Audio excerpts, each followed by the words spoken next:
All right, so he fixed one problem but created two others. But it's all working now. So essentially, how this day started was we got all the technical stuff and all the overlays looking great, but OBS Streamlabs freaking updated and bricked my Streamdeck, which I will. So I'm like, all right, unmute. Oh, how about no?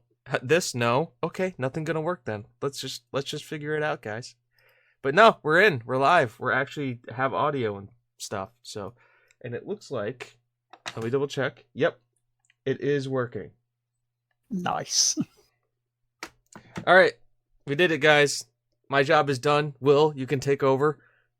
Okay then. Welcome everyone to the Game One Plus Our podcast and content creators doing their podcast each week live on Twitch and on YouTube with Evolved, and also on Podbean and all your other audio devices. As I say, I am Lud Teamaker, aka Will McKellar, and joining me, as always, it's James Atkinson.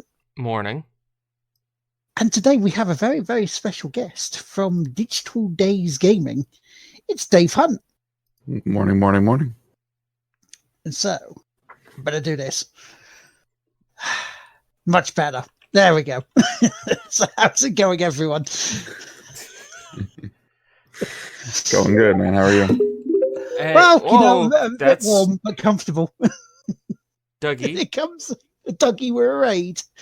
This is weird, Dougie. Normally we raid you. What's going on?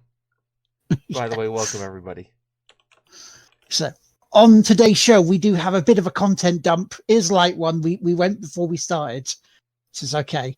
We do have our guest, Dave, so we're going to be talking to him about his new venture and maybe anything else in between, what we've been playing, little bits of, shout outs and stuff like that. So we might as well get on with it. Content dump it is, right. Big news that I saw this week, Elon Musk mucking about with trucks. That looks like something out of a PS1 game according to Eurogamer. And the memes have been flying. And you want to know what? He's getting a lot of good press because of it too. Good It's a press. $40,000 US truck. Yep. Terrible. $40,000 for something that looks like it's a Tesla. So I mean, it's like one of the electric ones, So those are already expensive as they are. And I know a couple people that have Tesla cars, and they love them. I just don't. I mean, I live outside of Detroit, so like it's the motor city capital of the world. Like it's where GM and Ford and everything are based out of. I don't know what the public reaction would be is if somebody pulled up next to you at a stoplight in this truck. They'd probably wonder where they put a controller. It's like, hang on. Or do something like a double take, which looks even weirder in a Panda onesie, I grant you. It looks like, and I think the best meme I've seen of it all going forward is like the meme of like a kid drawing the car at age 4. And it says Elon. And it's just that truck in squares, and he's just like, "Well, he did do it. He made his truck. He made the concept drawing he made with his 4-year-old." I mean, is it this actually what it's going to look like, or is this the concept? Because we know concept to actual usually is drastically different. I guess I'd have to look back and see what like some of the first Teslas look like in terms of cars, and see how much they changed. Because I know they say that the material it's made out of is the same one that's being made out of the Starship rockets are going to be made out of. It's made out of the same steel. So he's just like, yeah, we're just using the same material we use on our spaceships. Like, oh, so that's good to know. That's his pickup line when he pulls up next to the ladies at stop signs. Want to go to Mars with me? He has cat girls there, so Yeah, Elon's cat girls on Mars. See, I just personally think it's a big ass troll that he's done with this thing. Because we know how he loves to do it to people. We know how he loves to do it with memes. I just think he's gone one step further and made a car just to troll everyone. It's a lot of. I mean, I know he's got a lot of money, but.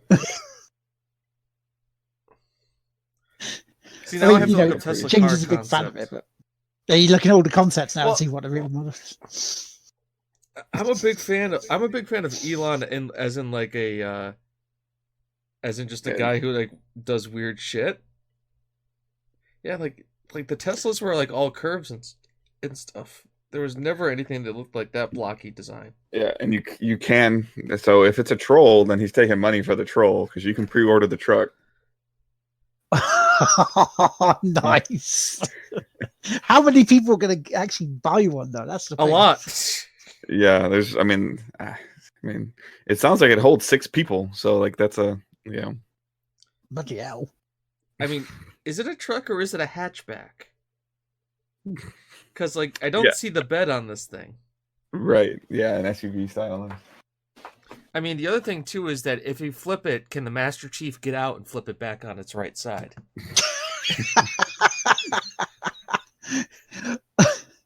That's a good point. That's a very good point. Because I was just thinking that as well. It was Aaron Greenberg who did that tweet Probably earlier this week. Yeah, it's because just it's like the whole Master Chief part looked really cool. Oh boy, I am both happy that Elon is back in the news and both sad, and this will probably cost him a few $1 million in both the fact that it's a concept truck and then the government will find some reason for him breaking the law and like, oh, you tweeted about this, so you need to pay us money. That's copper, isn't it? Yeah, whatever he does. So that was also a big issue this week, which apparently, if you listen to Jim Sterling or not, he believes it isn't a big issue because this act has been around since, 96, he was saying. People on YouTube are getting very antsy about potentially being fined 42,000 for their content not being sort of child-friendly, but being labelled as child-friendly.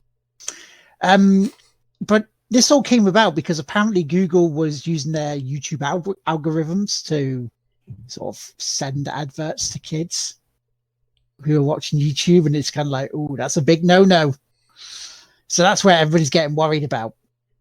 But according to Jim Sterling, with stuff like ours, because, I can get this out of the way so we can be demonetized anyway, but shit, cunt, fuck, bugger, tits. There you go. Well, it's not gonna be a problem. Now. It's not gonna be a problem for us anyways because I went into YouTube and said our content is never meant for children. So they just vote. Whatever ads they should roll. It's like we've said our shit is not for children. Every video is labeled 18+, regardless. So. That's screaming in the background to prove it. That's my 4-year-old. So. That's great timing.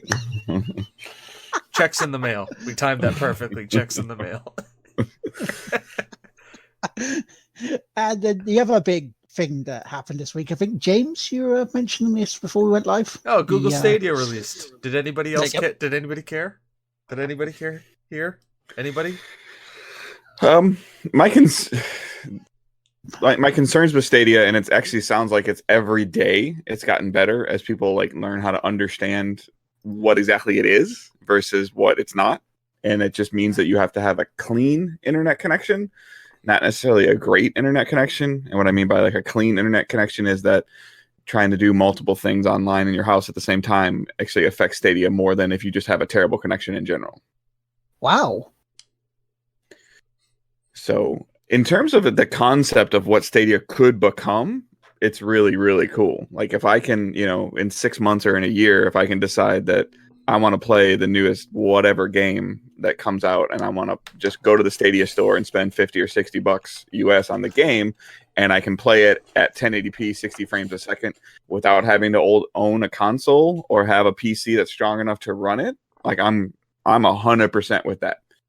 Yeah. Just to buy the game. But right now, for you to buy a Chromecast 4K Ultra or whatever the damn thing's called, and you have to plug your controller in, and you have to be connected to the internet, and it only works on the one they send you in the box, and it only works with the controller that they send you. And I know it on the Chrome stuff, it's working with other controllers now, but you still have to be in this like $150, $130 buy-in. Like I'm not about that right now.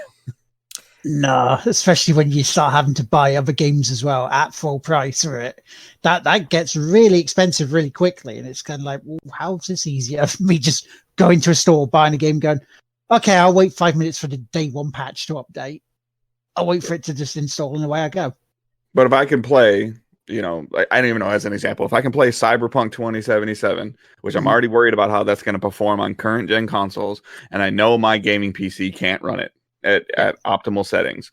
If I can buy that on the Stadia store without having to own any other Stadia equipment, plug my SCUF controller or DualShock controller into my PC, and the Chrome browser just reads it, and I just spend $60 and I play that game at 60 frames, 1080p. Yeah, I'll buy it there. Yeah, I mean, in that respect, that's a good way of selling it. But it's one of those things where I think it's because I may be old and set in my ways. So here's the thing, guys: you don't buy games on Stadia. It's a subscription-based service. You can play. You pay. Right now, it's a subscription-based service. Yeah. Yeah. So right now, maybe in the future, I look at it as this. To harken back to something that we were talking about, it's like a Tesla truck. It's janky, it's weird, we don't understand it, but is it the groundwork for something that could be awesome in another 2, 3, 4 years when they work all the kinks out? And the big thing for me is the internet infrastructure gets solid enough in the majority of countries to have it. Yeah, I think that's going to be great. Because the other thing too is that they're going to build servers out. And so they're probably going to build out server farms and closer to major data centers, so that they're going to create the less latency between the server and your Stadia, and that's just going to help the problem. That's just going to help it. So, and don't want to use this term, but Google's too big to fail on this. So even this is a lost leader for them. They're too big to fail on it, but they're also not opposed to pulling the plug on something entirely and throwing it away. Right. But I think if they do that, then you lose any content that you purchase. Like, it's just, we always talk about that. People have always talked about that fear of physical media and digital media. Like on my PlayStation or on my Xbox, like if I have a game downloaded that doesn't require an internet connection, I can play that game whenever I want. I can take a Nintendo 64, plug my TV, as bad as it might look, plug it into my 4K TV or whatever I have, put a cartridge in, and it'll work. If Stadia pulls the plug on, if I buy an Assassin's Creed game on Stadia in 2021 or 2022, and Stadia pulls the plug on that program, I can never play that game again. I think that's why they're sticking with a subscription model for right now, because I think once they start allowing people to buy games physically on their platform, they know they're going to stick with it. Because as it stands right now with the subscription model, nobody's buying games, so if they do pull the plug, nobody has that $60 got no games on it. Right. I think we'll see how it goes. I mean, they got Football Manager, the one game that matters. And you don't need a good internet connection for that game. It's literally just spreadsheets and then a bad thing. Yeah, there's a rumor going around that Amazon is looking at developing their own gaming console as well. It's going to be streaming service. It's game streaming service like Stadia. There's that, and then the Microsoft also is competing in the space as well. xCloud, yeah. Yeah, xCloud. But xCloud, they did say they were going to use your console as the server, though, didn't they? The Xbox One. Yeah. Server. So you can stream it out that way to your tablet, to your mobile phone. When Xbox was first released, or the Xbox, not this iteration, but they've always looked at Xbox as being like not just a console, but kind of your main media device in your household, like where you would go to watch TV, watch movies, play video games. That's how they did it. I mean, that was the whole point behind Kinect, right? It's just like, hey, I can just talk to my Xbox and pull up what I want. And now, we laughed at that and they had that camera come up, but now look at the majority of TVs where you have remotes where you say, hey, pull up Major League Baseball, and smart TVs that are connected to that. So it's smart TVs that have all the stuff that you would have on your Xbox. So it's definitely where things are going.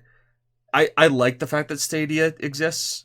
I'm not going to buy one because I've got too much time and money invested in a gaming PC that I've built myself. So, but what if you don't have to buy a Stadia?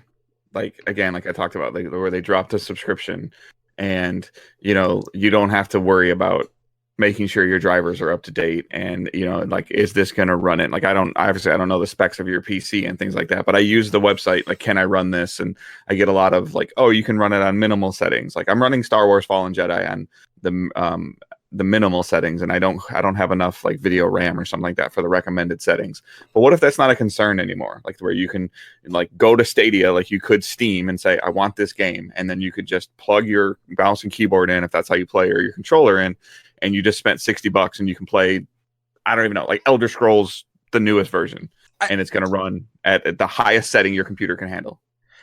I would. The only other problem I have with that is that then becomes if I'm going to stream that game. So now I have to worry about my up and down tick to that, up and down to this, and then I'm probably only beholden to streaming to YouTube because I'm running through the Google platform. And then us as people who are established on Twitch, we're not going to make that transition because the terms are way less favorable on YouTube as a whole. So it would almost become more of a business decision at that point as a group of people, and then versus if I'm just me and I'm playing games for fun, absolutely it probably makes sense, especially if I'm mobile. If I'm paying for the subscription and I do just invest in the controller, and then I can go like, oh, I'm gonna go to my parents' house and go visit my parents. All I have to do is bring that controller and a Chromecast with me. And then I don't think you need to do that at all, though. Like, you could just bring your laptop and plug any controller into it eventually.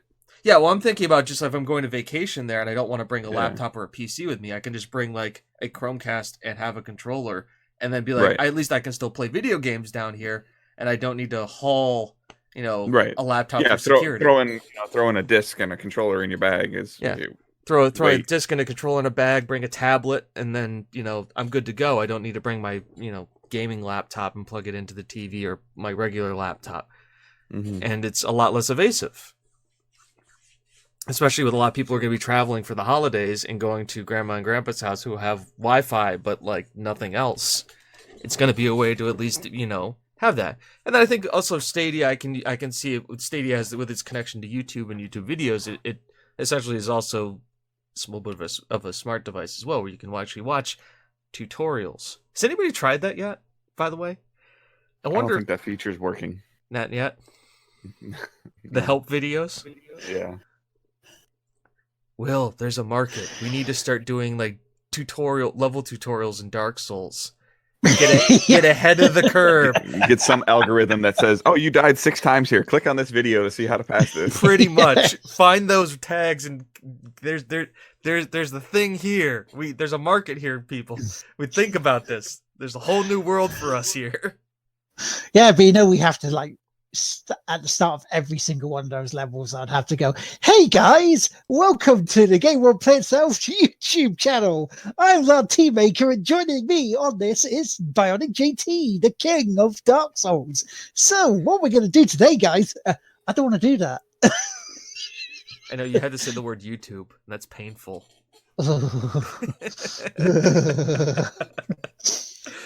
I mean, it's not the first time like a platform like this has happened on live years ago was out over here, and everybody at EGX wanted one. There was like a small box that you just plugged in, and there you go, streaming service. And I can see Stadia hanging around a bit more.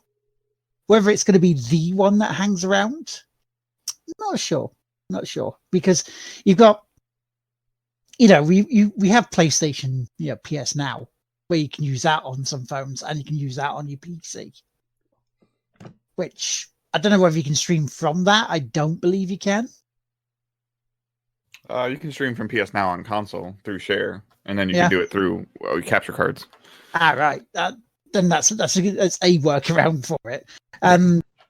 But yeah, it depends on whether the other streaming services allow you ease of use to just go, okay, stream button, choose which streaming service you want, and away you go. Yeah, I mean, I know for sure you can stream from Stadia, like through Stadia and things like that. Like you could stream, like if you're playing on your Chrome browser, you can stream from your internal software.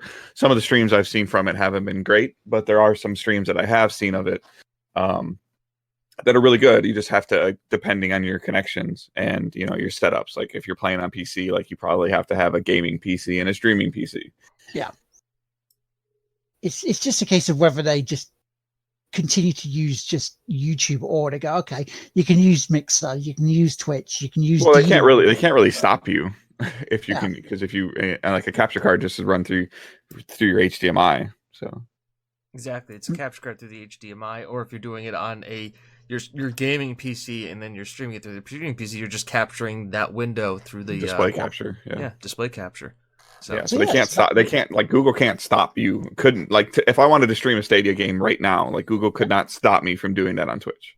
Fair enough. That's a good way to now, if my home connection could handle playing a game, stream playing a game, and stream live streaming a game, I don't know. Yeah, that's going to be the big question. Is that that can home networks do that? Because there's a lot of streamers nowadays who are full-time live streamers all the time on Twitch, and they have problems with their ISPs just getting a decent enough bit rate to do a regular stream sometimes. Right, and there's also streamers that have 2 completely separate internet connections coming into their house. Yeah, but that's a tax write-off. Right. Yeah. That'd be nice. This house would report it. Yeah, and write it off. Yeah, it's just like they can pay for it up front and then write it off later.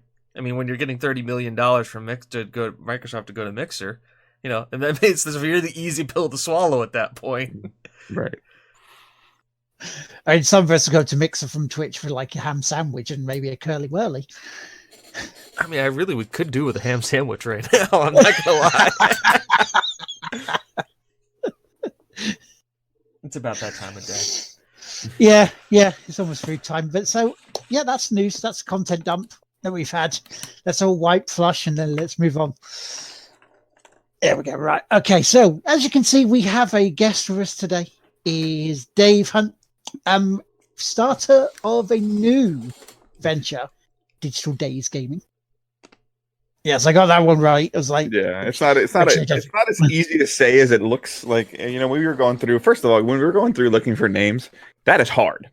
Yeah. Oh yes. Yeah. No. We were there. We were definitely there. The brand is very important. I feel like a brand is much more important than a name.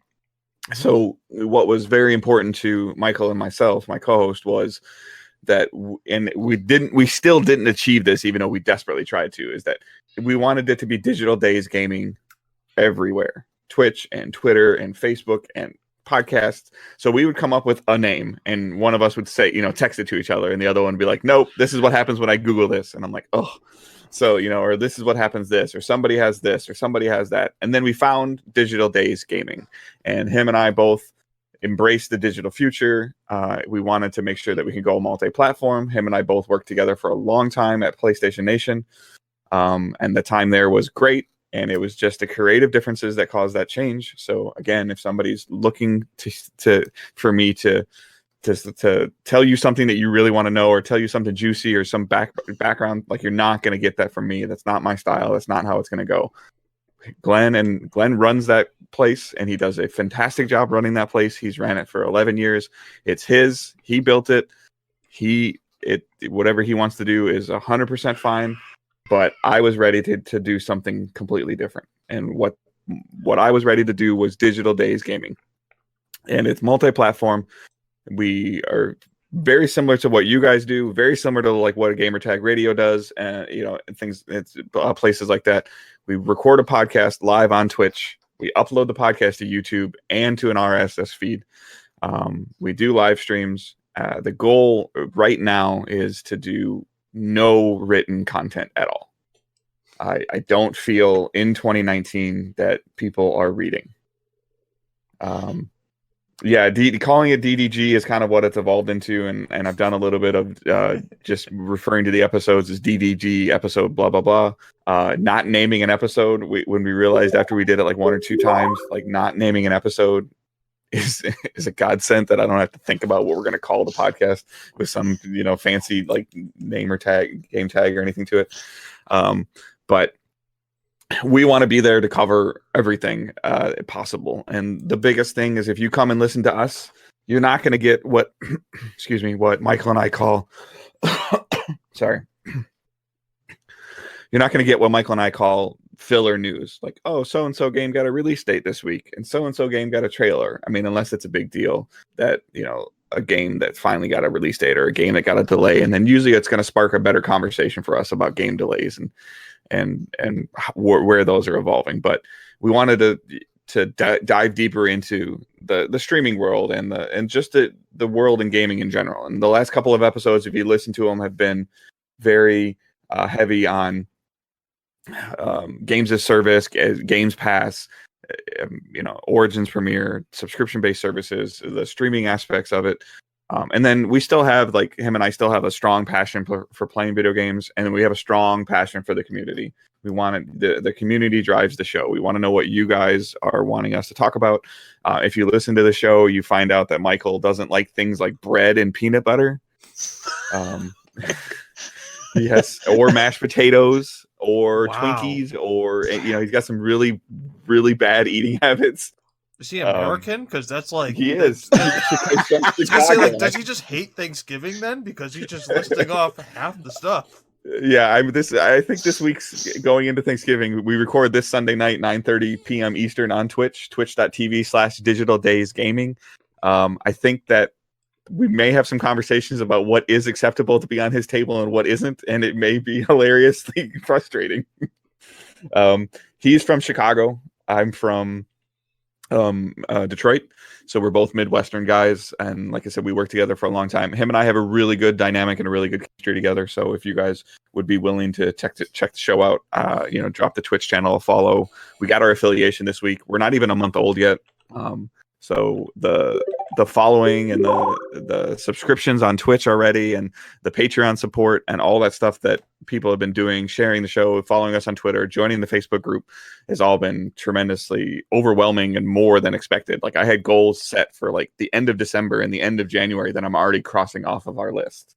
Nice. I like it when that you hit the ground running almost. It's like, you know, it's one of those things. It's like, because James and myself were part of Gamer Chatter before this, and again, that was kind of like offshooting from PS Nation, because Edward Pohl was the one who did the Zen Pinball League, and it was from there I met up with Ed, and we became friends. And it was a case of Ed down the line went, okay, I want to do a podcast, and so he started Gamer Chatter up, and it was about a year after, when one of his co-hosts decided to move on, that they started going guest hosts, and I was on there once. And him and Tim Miller decided to ask me on permanently, which was, it was an easy sort of yes for me, because it was one of those times where I hadn't been doing this sort of stuff in quite a while. You know, we used to piss about on the old chat rooms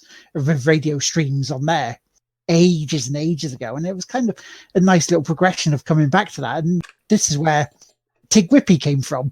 Again, it was kind of the same thing with you guys. It's like, well, we did, the Game Won't Play Itself was a name that we were scrambling to look for ourselves when we were deciding what to name ourselves, and then we just sort of dropped it and went, Tig Whippy sounds much better.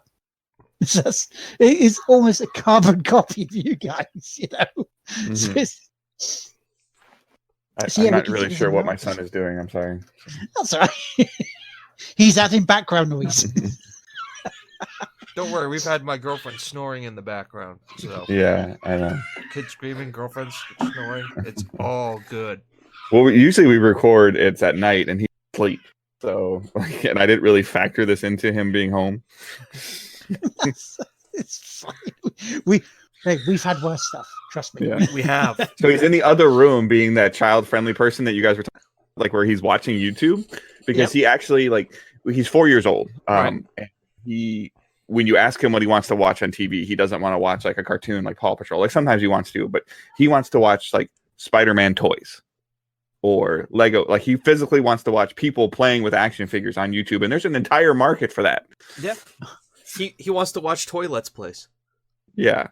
And so it's fascinating to where I still haven't, he's 4, so I haven't got him quite working like the search feature before, where you can teach a 4-year-old how to like go up and down on channels, or you can have like hot buttons on it. The stuff that he wants to watch on YouTube requires typing in words. So, okay, then I'll do it. Hang on. So then he changes his mind like every 35 minutes. Typical 4-year-old, then, really. Hang on, typical 34-year-old as well, if I remember. That means it just means YouTube algorithm isn't perfected yet. They can't anticipate what your son wants to watch before he wants to watch it. Oh, they can, because he does temporarily fall down these holes where the show, like, he just continues to let the next thing go.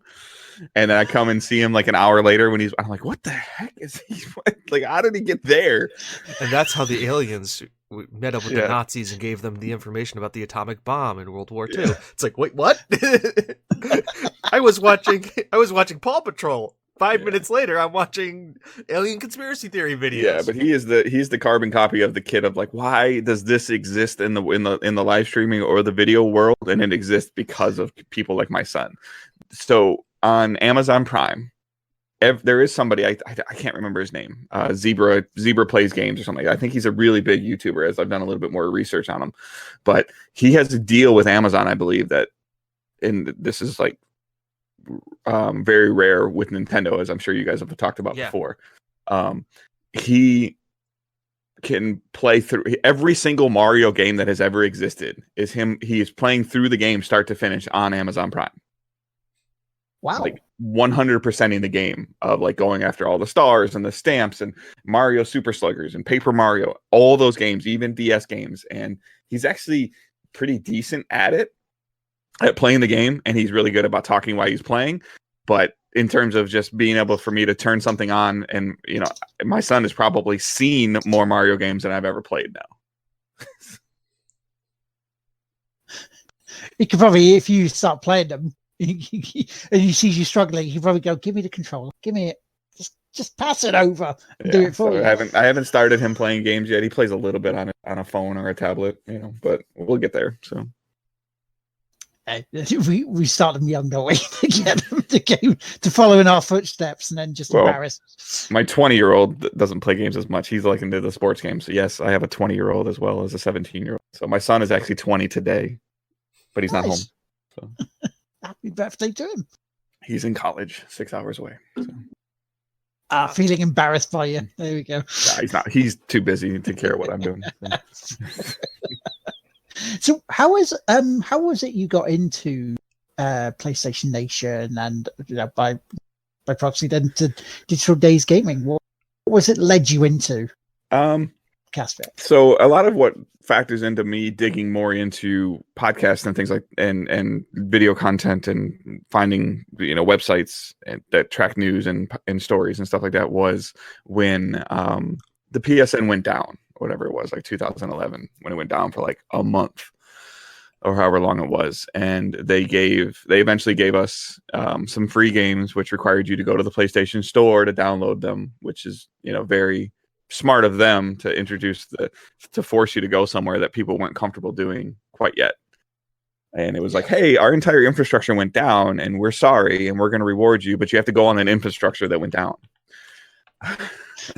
With a new and improved security system. Yeah. And that like one of those free games was like Infamous.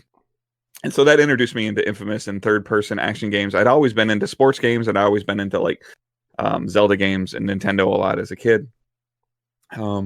And so then I started playing Infamous, and then I looked for things that were similar to Infamous, and I found Uncharted. And when I was looking for those, I found podcasts like on IGN. And, you know, you were looking for more things, and you start searching gaming podcasts, and I came across PS Nation, and I'm like, oh, I have a PlayStation. So I started listening to them. And I found out they had like a Facebook group, and I was, you know, so I started interacting with some people there. And then they asked for writers, and I submitted a writing piece. The first ever piece I wrote was like PS3, or right before PS4 was coming out. And I was like, are you going to get rid of your PS3 and you try to put it towards your PS4? Or are you going to use it as an entertainment box? Are you still going to play it? So it was like PS3 keeping or ditching. And I wrote this thing. The initial goal when I started with PlayStation Nation was I wanted to write features and editorials of gaming as a dad. You know, because then, however long ago that was, my son was, you know, a teenager and my daughter was like a preteen. And so that evolved into some things. And then games came up for review, and I was like, hey, that's pretty cool. And they were like, well, do you want to review it? And I tried, you know, I did a little bit of reviewing games, and that slowly started turned into more and more and more. Then the opportunity came to go to E3. And we took I think one year we took 6 people to E3. It was Glenn, Josh, Emra, Andy, myself, and Michael. And so we did the E3 stuff. And this was also right around the time that Destiny had come out. It was getting ready for that E3. My first one that I went to was when Taken King was announced. Destiny is my favorite game ever. Well, I remember them calling you Destiny Dave for quite a while. Yeah, and I even did like Destiny tip videos and to help people when Destiny 1 was a brand new thing that they were doing, and there were some things that weren't always easy for people, and there was a lot of people that were playing the game, but I found that they weren't maximizing how to play the game correctly, like helping their time and making sure that they were doing things, I guess, better. So as that's when things started to evolve, and we started securing appointments, and I was getting really good at shooters, so I was starting to cover first person shooters. And the first time I ever did anything on video, I had about 5 minutes notice. We were at the Activision booth at the time. PS Nation had a really good relationship with a third party company that does PR for Activision. We were talking to them, and they're like, well, initially when I went to E3 the first time, I'm 6'4", so Glenn was like, you can be like a great camera guy because people like are always getting in the way. So like if I put the camera up on my shoulder, we're talking about a camera being 6'7", 6'8", in the air. And so the initial aspect was I was going to kind of be his camera guy. He was going to, on one day, we were just going to do a bunch of interviews. I was going to film him. He was going to do the interviews. We were going to then upload that content to our website, to the YouTube channel. And that was the initial goal. So then during that time, as I was learning how to play Destiny better, learning how to produce content, on YouTube and talk about things a little bit better, we had the opportunity where the PR company said, hey, do you guys want to do an interview for Taken King? And Glenn's like, yeah, absolutely. He goes, let me find out if I can get somebody. So he walks over and he's sitting down, the PR guy is sitting down talking to somebody eating lunch. The guy eating lunch is Deej, the community manager for Bungie. So he's eating, and I watch him like shake his head like, yep. I'm like, okay, well, Deej just said yes. So Glenn looks at me and goes, well, you're doing the interview. I go, what? I go, what are you talking about? And he goes, I don't know enough about this game. You got to ask this guy these questions. You play this game all the time. And I'm like, I've never done anything on film or with a microphone. I've never interviewed anybody. And so I had about 3 minutes notice, and we set the camera up. And if you've ever done anything at E3 or at any kind of expo overseas or anything like that, the PR people are like, okay, you got 7 minutes and you just go. And so we went, and that started my weird way of weaving things through, of where I started doing interviews more often. I started going to events.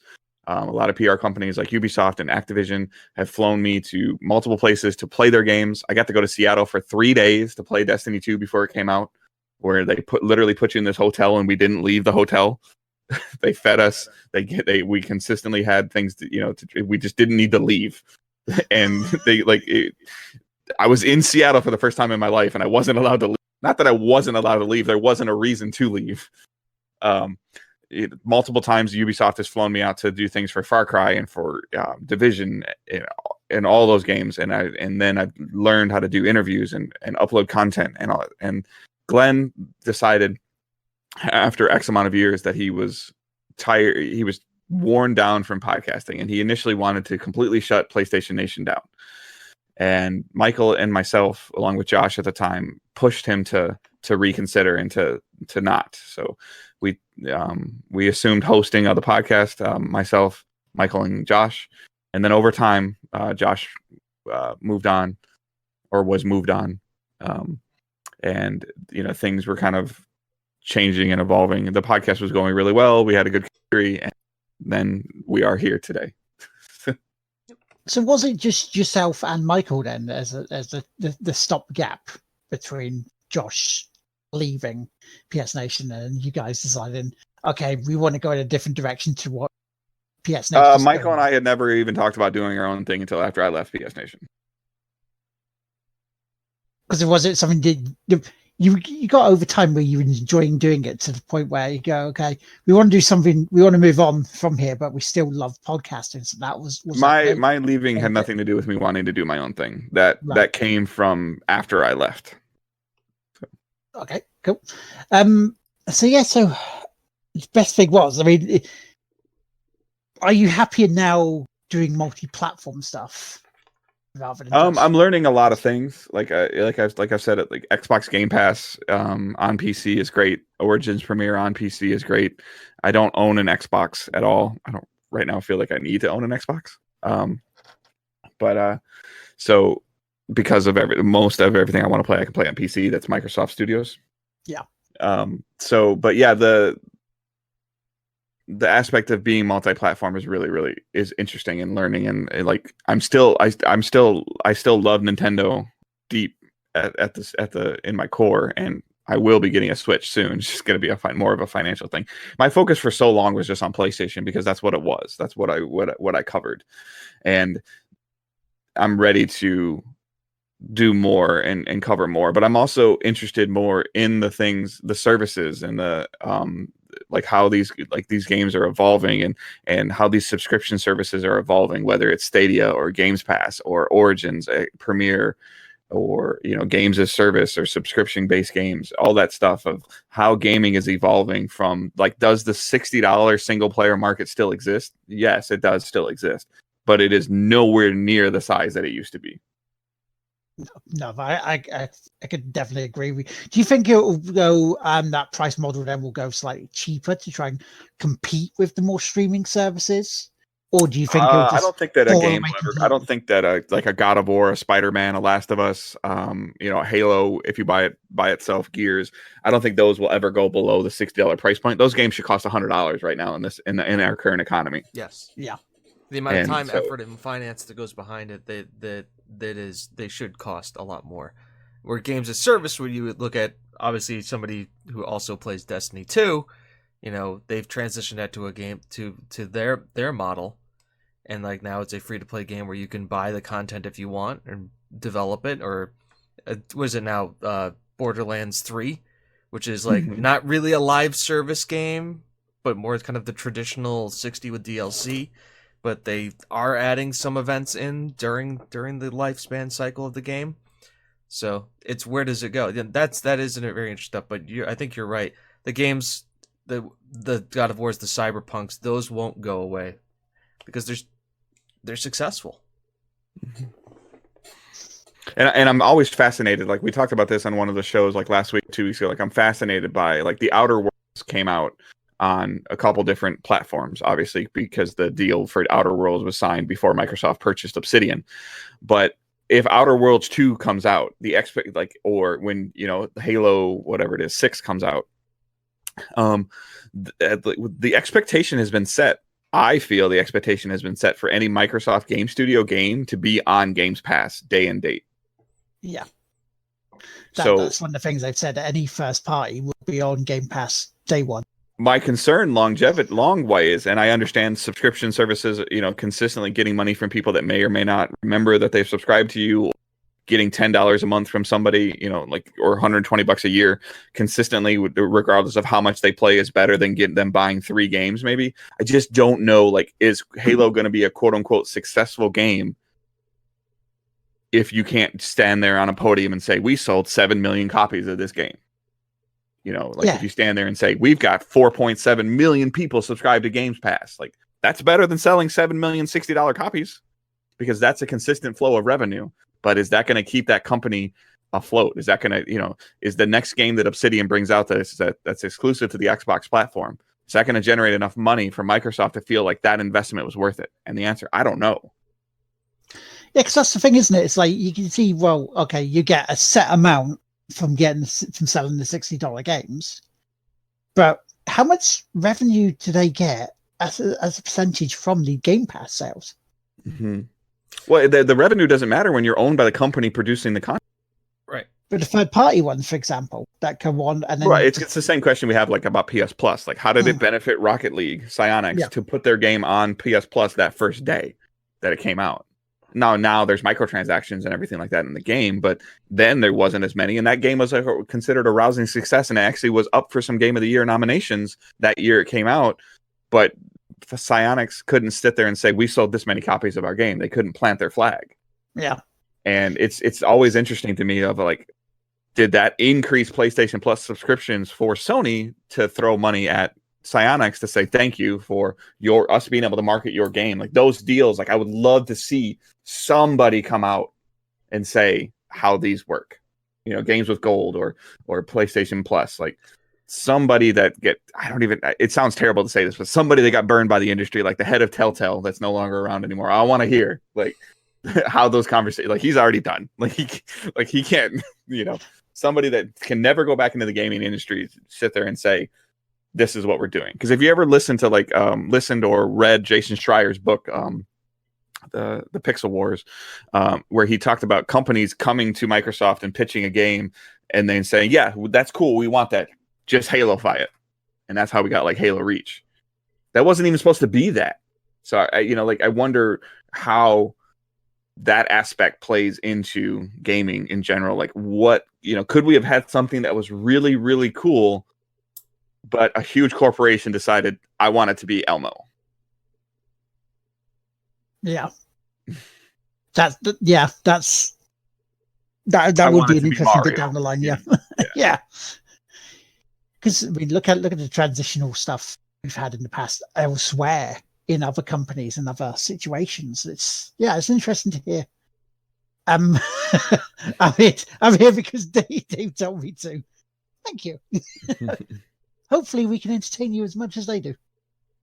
So speaking of gaming, we might as well move on to what we have been playing this week.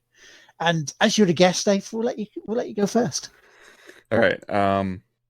I have been playing Star Wars Jedi Fallen Order. Like mentioned before, I picked up Origins Premiere for the month, and that came with Star Wars Fallen Order. Yeah. And I was on the fence about that game. When I first saw it revealed during the EA press conferences at E3, we were watching it in our apartment because we didn't go down to EA Access. Yeah. And it looked rough with what they were presenting. I'm like, what is wrong with this game? And it could have been part like the television we were watching it on, but it was like it seemed like there was something off about the game. So I kind of like put it off to the side, and people were like, it's a Star Wars game, it'll be fine, and it's Respawn, and like they did Titanfall and they did Apex, and it'll be fine. And I was like, and then more and more I heard about the game, I'm like, I should check it out. So, and I was blown away by it. It's like Zelda meets like Uncharted Infamous for me in terms of the fighting mechanics and the puzzling and the temples or the dungeons or whatever you want to call them, and moving around through the world and playing with the lightsaber has just been a blast. Nice. So I'm just having fun with it. The big thing I remember taking away from that whole E3 situation was Greg Miller and the PR bullshit that he was spouting live when he sat there, bold as brass, and went, oh look, everybody in Twitch chat is loving it, and I'm sitting in the Twitch chat right there, and I'm seeing no, this looks rough, this looks bad, no. So I just sat there and went, okay, so where you get this from, Greg?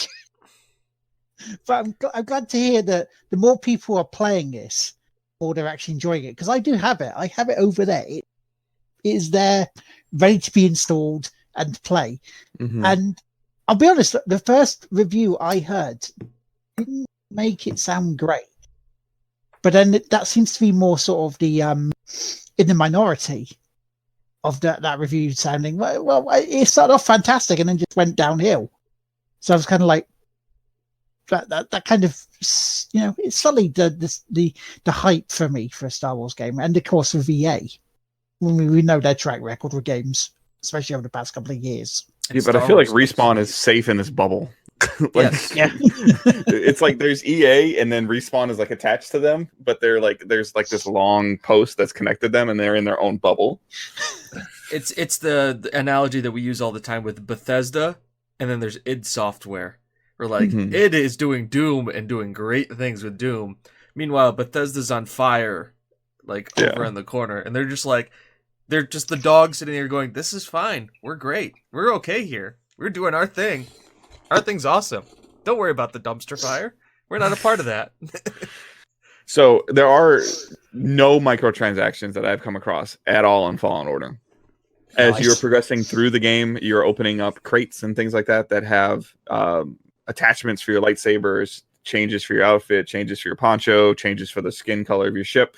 That's all found from exploring the areas, discovering things, opening up crates, upgrading abilities. That's all discovered in the game, like it used to be. The good old days. Yeah. No crowbarred in multiplayer, right? Nope. Just single player experience. Play the game by yourself. No, I don't see anything that shows, as of now, shows any online leaderboards, shows that like, oh, your friend's going faster through this level than you are, or he killed more things in this level than you did. It's got what I consider to be a somewhat punishing save checkpoint system. You run into these meditation points throughout the game that are scattered throughout the game, and you meditate there, and that saves your game. You can then mess with your skill tree at that time, where you can upgrade force abilities, you can upgrade life abilities, you can upgrade lightsaber abilities. You pick up new Jedi abilities as you're playing through the game while running, as an example. That's about as far as I'm going to go in terms of spoiling anything of what's available. Then that allows you access to other areas. You revisit planets multiple times. Are these planets huge set pieces in the Star Wars universe? I have no idea, because I don't pay that much attention to Star Wars other than just watching a couple of the movies. I don't know if this, it's like, oh, they've never gone to this planet before and this is not what it's supposed to look like. I have no idea. I just know it's fun to slice creatures in half and fight stormtroopers and other things as you're progressing through the game with a lightsaber and doing different moves. It's a parry based game, which I suck at parrying. So blocking at the exact moment of time. With the checkpoint system, as you're progressing through, if you die, you automatically go back to where you last meditated. Yeah. No matter how far that was or wasn't. So save and save often. You have the choice at the meditation point to rest. And when you rest, you can get your life, your droid companion that's with you can give you stem cells, which heal you. And you can use those in battle while you're fighting. But if you die, you go all the way back. So when you rest, it re-ups your healing ability, and it also resets all of the enemies in the game. Very, very Dark Souls then. Yeah. Because that sounds to me like they've looked at Dark Souls and went the bonfire route. Now, or as we were talking before, Neo. Yeah, as we were talking before with before the show, with the actual comparisons and that with Dark Souls, because I know you said you haven't really played a Dark Souls. I've never played a Dark Souls or a Bloodborne game. So in terms of that way, it sounds like the Fallen Order is like that in terms of spacing out things, progression, the resetting the enemies. So in that respect, could you, let's say, farm an area of stormtroopers to build up your experience, to gain your skills, to potentially go overpowered into the rest of the game and make it a lot easier? I would say that potential is there. I guess I could see that, but I feel like the way that they've been able to balance the skill point system of where you earn skill points by killing things and finding secrets and chests as you progress continues that bar, and you spend those points on other things which make you more powerful. Could you find an area that's like ravishing in enemies and run through and kill them and then run all the way back and rest and then do it again and then run all the way back and rest and kind of rinse and repeat? That's there. That would take you a long time, I feel like, because you don't get as many XP points from killing stormtroopers and other enemies through the game. I don't know if you can farm a boss. Yeah. But you get more XP from completing levels and finding chests and secrets and moving through the game. So I never felt like I need to go back, and there's not a level system to it as well. You just get new abilities with the skill tree. So there's not like you're level 14 now and you're fighting a level 10 thing. That doesn't exist in the game. Right. So it is fairly balanced, so you can go to almost to any area. I've never ran into something and said, "Oh, I'm not strong enough to do that. I need to go back and farm." And if that happened in that game, I'd stop playing. Yeah, because that's one of the things, especially with the first Dark Souls, I've noticed. Mm-hmm. It does have an interesting thing wherever you die, like wherever you die in the game. If a stormtrooper shoots you from across the map and kills you, or if you you get killed by a boss, that character glows orange when you reset the point, and and as long as you strike that enemy, you get all of your XP and your life returned to you that you had up to that save point. Yeah, that's again the very Souls Bloodborne thing, especially where the glowing part is more Bloodborne than Souls, because again, this is the thing that I guess that the comparison is there for, because you get killed once in a Souls game, you go back to the bonfire where you were. If you get killed again before you get your souls back, they're gone. Yeah, the same. The next person that killed you took whatever you had earned up to that point. Yeah, and so you can't get them back after the ones you lost beforehand if you die. I believe that's there because I think I've died multiple times. Yeah, so in a way that's very, very, very Souls-like. Which considering I've been playing them a lot lately, it's kind of, I think if I started playing Full Order, I'd seamlessly transition, I guess. Yeah, I mean, the puzzles, the climbing, figuring things out, the trial and error, evaluating things, looking at things of how to complete a puzzle, like trying to do this. Nope, that didn't work. Let me try it this way. Nope, that didn't work. Okay, let me see if I can do that with that. Okay, that worked.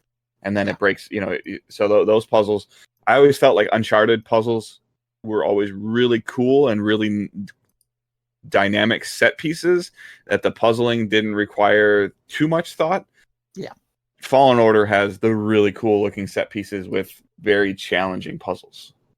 Nice, because that's one of the big things that I think some games were lacking of set pieces.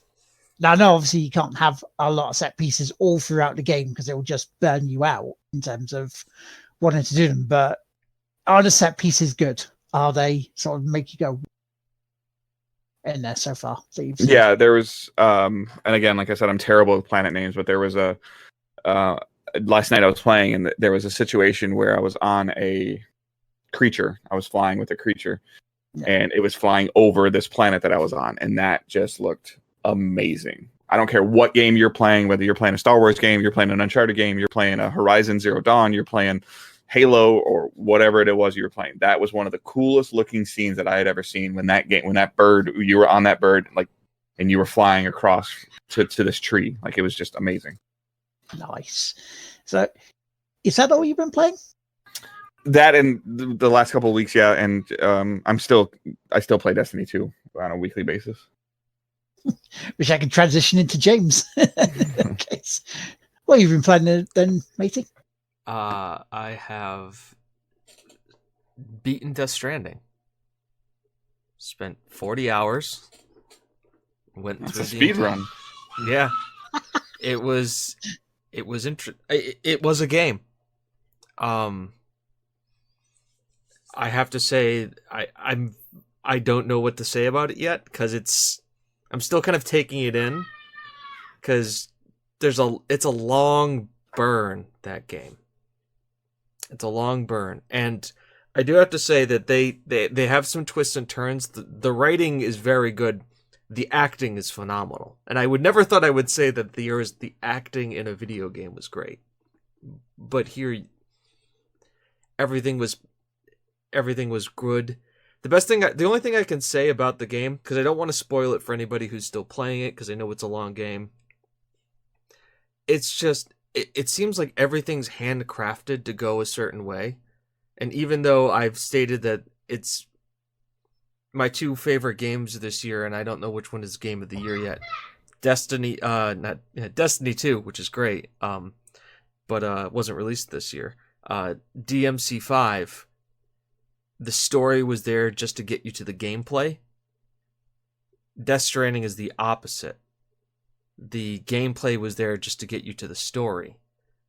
That being said, I think that a lot of the choices with the way that the gameplay was set were intentional, because as difficult as it is transversing and just being a delivery character, the more you walk a path, the easier it gets.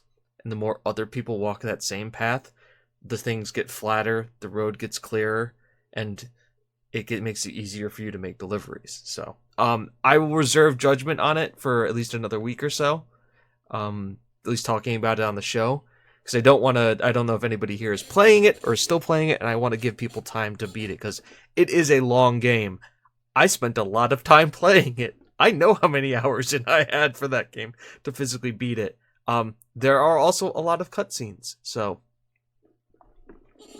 But yeah, it was a very interesting gaming experience. And I don't think it will be seen as a fail. Even with how juxtaposed the reviews are, number one, I don't think it's going to be seen as a failure. It's a very successful game.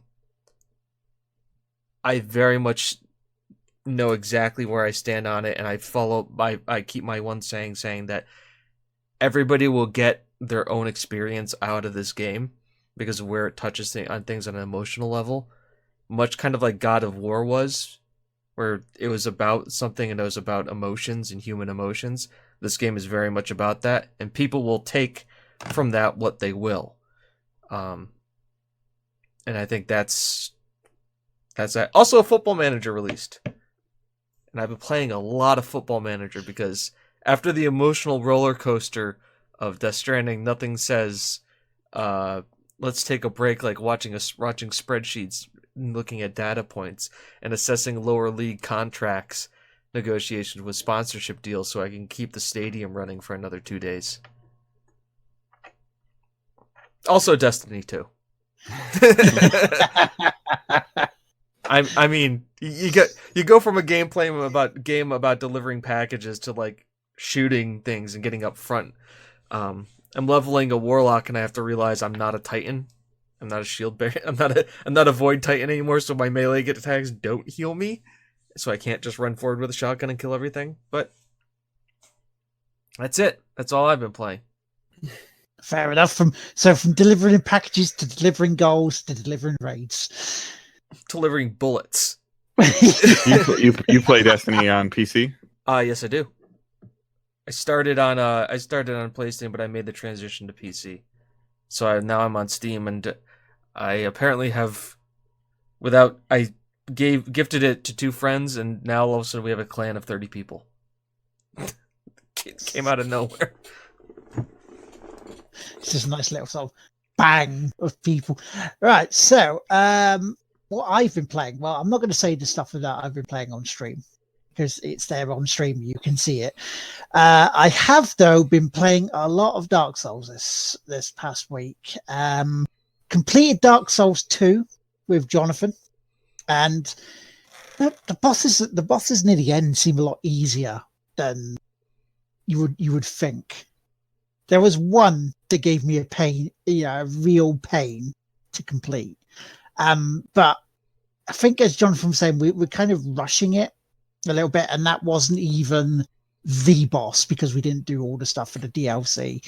We didn't get all the little side bits to unlock everything, but still a completion of a Dark Souls game, and I'll take that. Same way as Chris during X took any completion percentage on Bloodborne. When he just went, yeah, I'll accept that, and just became the sort of humble looking everybody else. And then rather weird differently, rather than going 1, 2, and 3, I seem to have gone 3, 2, and 1, because almost immediately we started the first Dark Souls, which you can really tell the difference between them because, in the first one, there's no whipping to other bonfires. They're there as checkpoints. They're there to level up. They're there to rest at, but you cannot bounce between different ones. So you can have your friends come along co-op with you to make things a lot easier, I have to say.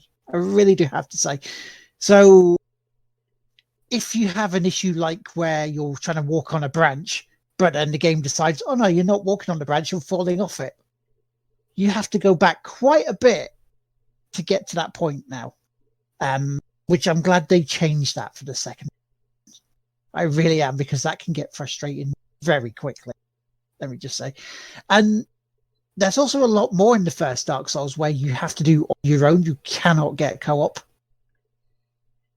Which for me, knowing that, I'm putting my cards directly on the table. If it wasn't for JT being my guide through this, I'd be lost. I'd be more frustrated, and I'd die a hell of a lot more. I can tell you that much. But But yeah, I do enjoy them though as co-op. I really do. They say it takes the edge off of this. It takes the edge off you having to die a lot to learn things, to learn to parry, to learn to dodge, to learn the patterns. Whereas if you have a mate who knows what they're doing, a lot of the time you can actually sit back, let them be the sacrificial lamb. So then you can have an easier time with it. Because the good thing about these is if you go into someone's game and you die, you don't lose your souls. It's almost like you're performing a task for them, but you don't get punished for it if you go into someone else's. Yeah. So that's pretty much outside the stream what I've been playing. So we move on to we finally move on to the shout outs. So do you have any shout outs, Dave? Do you want to pimp anything? Do you want to give anybody props? No, not really. I mean, just myself and Michael. So in terms of like access to us on social media, like I said, the Digital Days Gaming on Twitter is at Digital Days Pod. So similar to what I said before, we were trying to get everything in one thing. Twitter has a limit how many characters you're allowed to have in the handle. So that's where Digital Days Pod came from. So that's our Twitter handle. His Twitter is at the first MJC 1ST. So please just give him crap about. Just ask him a food question, and you'll be fascinated with the answer because it's probably not what you expect it to be.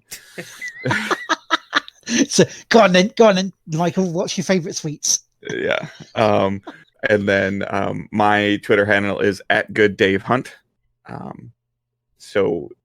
And then we also have a Facebook group. You should just be able to search Digital Days Gaming on Facebook, and you can request to join, and Michael or myself will check it.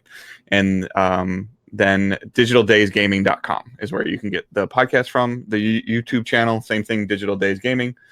And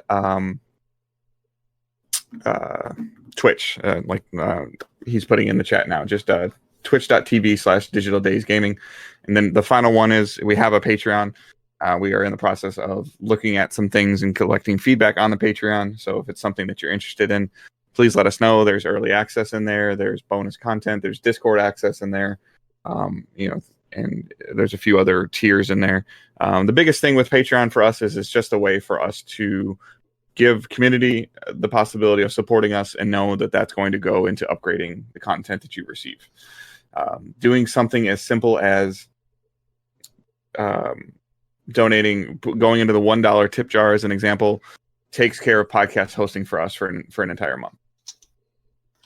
I've just seen someone in chat here that I have to go, what? Michael hates Twinkies. Yes. What? I mean, I know I'm a fussy bugger with eating, partially because of health issues, but he hates bread. He doesn't like bread. How can you hate Twinkies? They're sugary goodness. I mean, I was disappointed I forgot to get some at EGX. He doesn't like Hostess either, like oatmeal cream pie and King Dongs and things like that. Little Debbie's. He doesn't like Little Debbie stuff. Wow. Yeah. What's his thoughts on Entenmann's? You'd have to tweet him that. Okay. I think we're gonna have a load of us from this. Just tweet Michael. It's like, do you hate Jolly Ranchers? I'm not exactly sure what the aspect of bread. He doesn't just like white. He doesn't like regular white bread. I know that. I mean, he talked about like he'll like pretzel buns and and things like that. But he doesn't like regular white bread. It's on last week's episode. So listen to DDG episode 4. It's near the end. So. I'm just thinking to myself now because I know we had mentioned it, but it's like, well, he doesn't like turkey, so I didn't say he didn't like turkey. He didn't say he liked turkey. Didn't like bread and mashed potatoes. Yeah. So there's stuffing and mashed potatoes off the freaking. What are the 3 big things that you have at Thanksgiving? Turkey, mashed potatoes, and stuffing. That's 2 out of the 3. Well, I'll tell you what. Do me a favor, because he's the one that compiles all the questions. So if you use hashtag AskDigitalDays on Twitter, you don't even have to tweet at anybody, but just use the hashtag AskDigitalDays and write, what do you eat on Thanksgiving? I will make sure that's in the show this week. Will? Right, we're going to have to. Yep. And then I can even try to clip that, and I'll tag you guys in it if we on the Twitch chat. Yeah, we will. We will. Oh, we will be. I will be. Make sure I am there in chat to make sure that's just like we're waiting. Yeah, Sunday night, 9:30 p.m. Eastern, twitch.tv/DigitaldaysGaming. Yes, we will. You're gonna have to do that, James. I'll be for watching Survivor series like this. Survivor series like this. No, I got. So you're gonna have to do that for us. I got this. 9 o'clock on a Sunday. That's fine. I'll be there. I'll definitely be there. We all know that I've done a lot less for a meme. I've done a lot more for a meme. So this, if sitting in chat waiting for I'd probably say like 10:15, 10:30 will be when we get to the community. I'll be there for the whole thing. You were here. No, I will be there. I have a vested interest in this. It'll actually fit. We could have a whole little bit about our spotlight can be Thanksgiving because the episode will be out like right on the audio versions on the day of Thanksgiving, or maybe I'll give people a little Thanksgiving treat and give it to them the Wednesday before Thanksgiving so they can have it while they travel. Yeah, I don't get it. I'm confused. See, I can understand the white bread part, because this year my auntie, who seems to like me for some reason, I don't know why, but she got very, very sort of passionate about the fact that she wanted me to stop eating white bread and just go with like brown bread, a whole meal, because apparently it bloats you, it makes you fatter. Now, I'm already fat enough. I can get that, So yeah, so I've been pushed to eating, to go into a 50-50, brown, and all the vitamins. I'm really, really sorry, but I do have to go. No worries, man. No worries. Thank you so much for joining us. So if follow Dave on Digital Dave's Gaming on Twitter, on all the stuff that he mentioned, please do follow him. But thank you very much. Be in his chat at 9:30 on Sunday. Yeah. So we all need to be there for this. Yeah, but I really do appreciate you guys having me on the show. Thank you. No worries, we will look into that. Thank you for conversating with me and putting up with some of my weird antics. I appreciate it. No worries. I hope everyone listening, watching enjoys it and has a great rest of your week. And happy Thanksgiving. Yeah, happy if you Thanksgiving. celebrate. So happy Thanksgiving, guy. Talk to you guys later. See you later, dude. So we're gonna have to go. What was the hashtag game? Was it Ask Digital Days Gaming? We're just gonna tweet at them and hashtag it. Yeah, let's do that. Shall we do it live as we speak? I'm no. That's your thing. You can tweet and hashtag. We all know what I'm Mr. Technical except when it comes for Twitter, and I'm just sitting there going like, what the frick do I do here? It's like Twitter. There's ads and hashtags and things. Hashtag piss Michael off.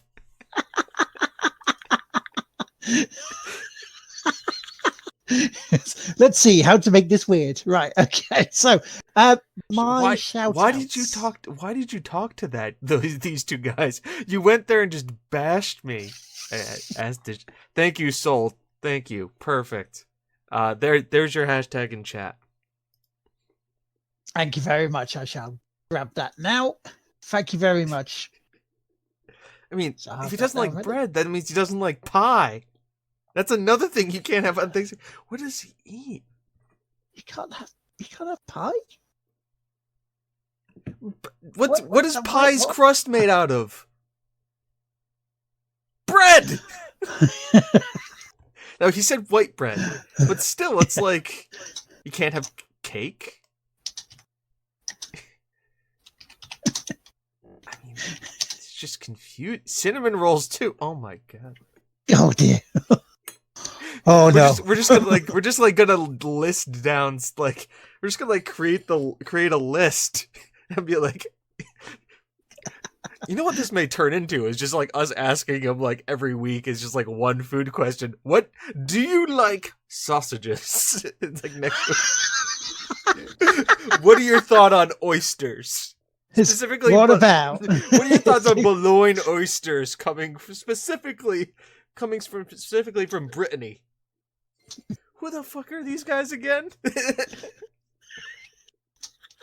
I'm sorry, but like, I mean, I say that I hate Uno, and that gets brought up enough on this show. So- Yeah, because we're scared of what you do. Oh boy. Come on in. I'm just scaring the crap out of you. So yes, I'm just yes. gonna walk, sit down. Yeah, right? Welcome. By the way, for years I've been trying to get Rob on the podcast, and now this is when it finally happens. Yeah, the only time you get Red Rains on the podcast is when he jumps in like this. I want to, let's set the scene here. He knocks on the door, opens up, sees you sitting at a computer screen in a onesie with a panda, and he's not fazed by it. Not in the slightest. No, yeah, we know, because headset, you can't hear it. I know. So, right. Anyway, right. Okay, so I should just finish off here. Yeah. Right, we'll bugger off. Okay. Be back. Okay. See ya. Crafty, I have a Bye, James. Bye! Bye, Chris. Bye, people. Tim says hi, background Rob. Hi, Tim. There you go. Hi, chat Tim.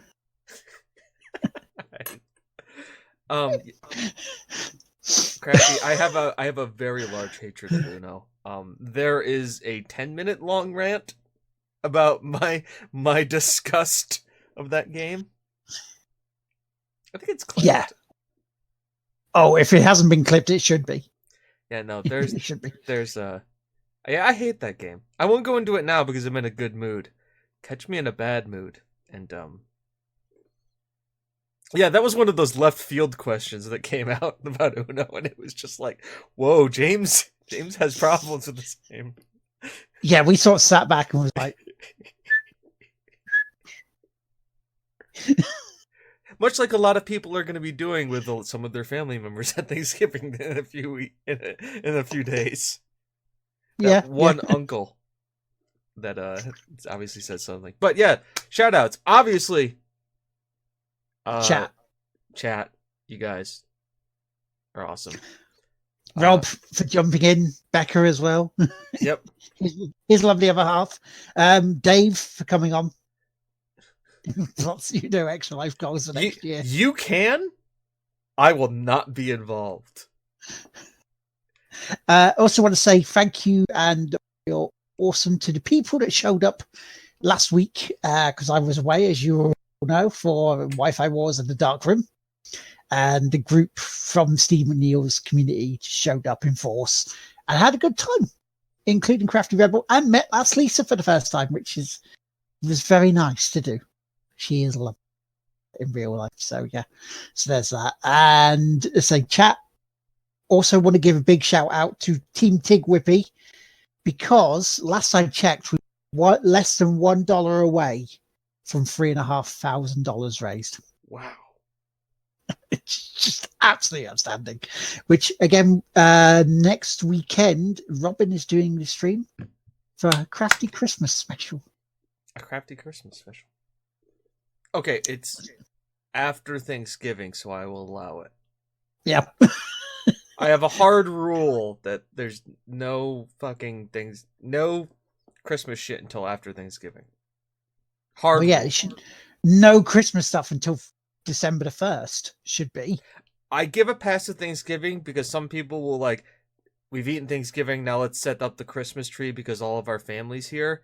I get that. I'm fine with that. That's a family tradition thing for you guys. I'm all for it. I don't need to see fucking Santa Claus in CVS the day after freaking Halloween. Yeah. It's ridiculous. That's stupid. That's not what this holiday's about. It's about how cheap I can buy a TV on Amazon on Monday.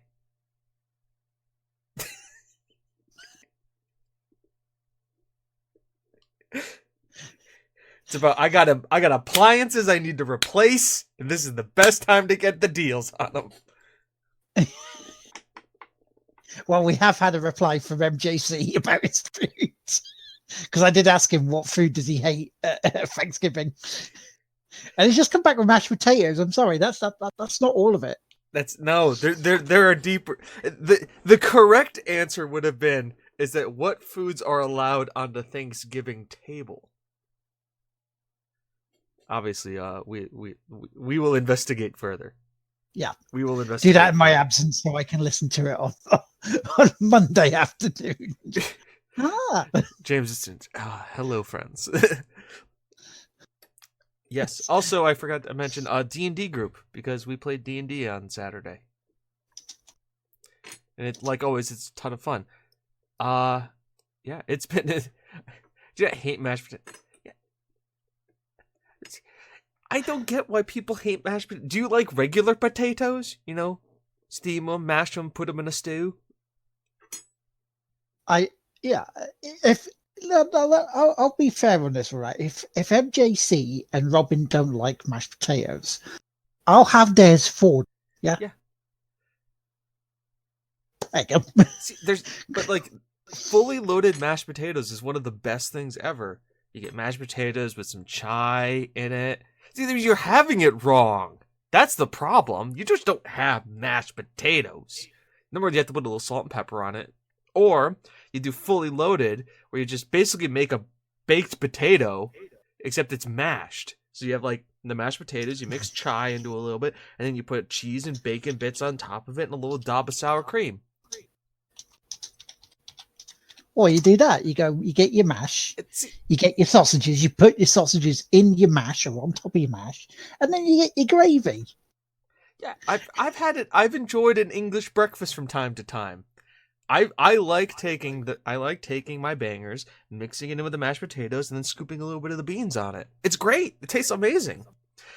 I understand what you're saying. Mashed potatoes by themselves are bland, but mashed potatoes are meant to be mixed with everything else on the plate.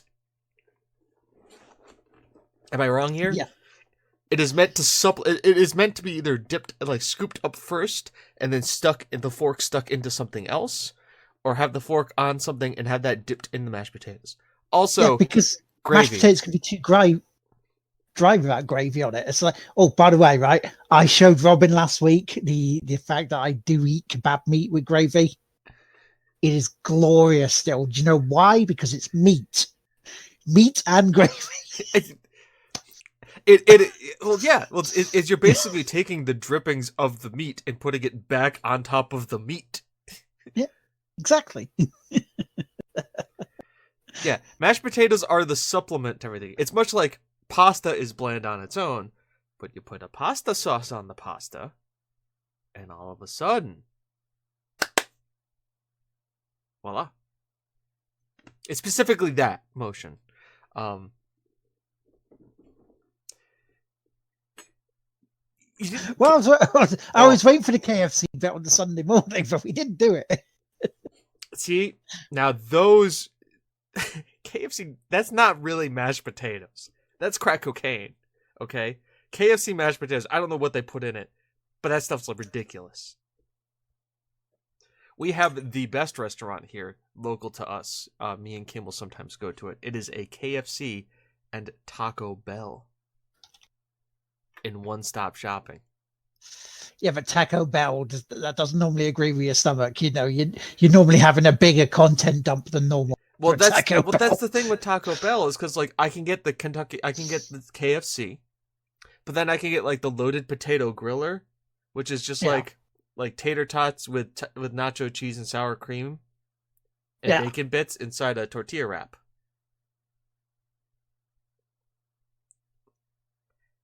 Yeah, Crafty. KFC and Taco Bell are owned by Yum brand foods, so they have restaurants like that together. Yeah, the Food Won't Eat Itself podcast. I'm glad you got that one. Yeah. There is even, and I have seen this white unicorn. I have never been in it, but I have seen a Pizza Hut Taco Bell KFC. Wow, bloody hell. Hang on. As we're talking about animals, I might as well go full panda. Yeah. So this has been the food eating segment of the Game Won't Play Itself podcast. I am now officially hungry and have to go get lunch. Same here. I'm hungry as well, and the Gran Turismo World Tour big final for Monaco is going to be starting soon as well. So I'm going to be watching that. Don't understand it. They don't just turn left. There you go. Wrong kind of racing. Yeah, Pepsi used to own, but now it's owned by Yum Food Brands. And also get a couple of Black Friday bargains before, kick thing, because Rob's Christmas present. So I'm glad he didn't actually see that up on the screen while I was when he came in for the podcast, because that would have ruined it. And also, if you're on Xbox and you only want, like me, Games of Gold, you can get 12 months of Xbox Live on shop2.net at the moment for the lower price of £37.85. So go to it if you want. All right, I think that's good. Who is around that we can raid? Well, that's a very good question. Shall we take a gander? Let's take a gander. Because I'm using the new dashboard, and I don't.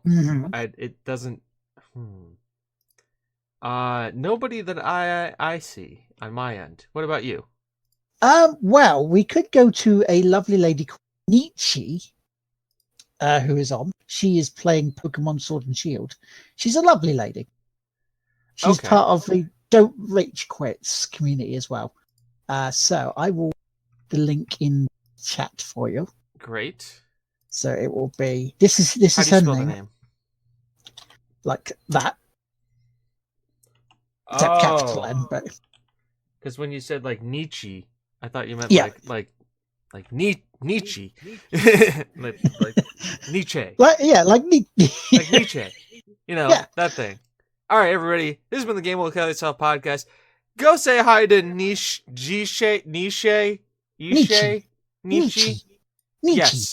Yes. It's been a lot of fun. Join up. Also, Days Gaming. Yeah, Digital Days Gaming. DDS. Go check them out. DDS. Yeah. We are going to make them call themselves DDS because as the game will play itself, we have embraced Tigwhippies. So, or DDS. Have a good night, everybody. Good morning. We'll see y'all later. Bye-bye for now. See you next week. Damn it, the ending button doesn't work.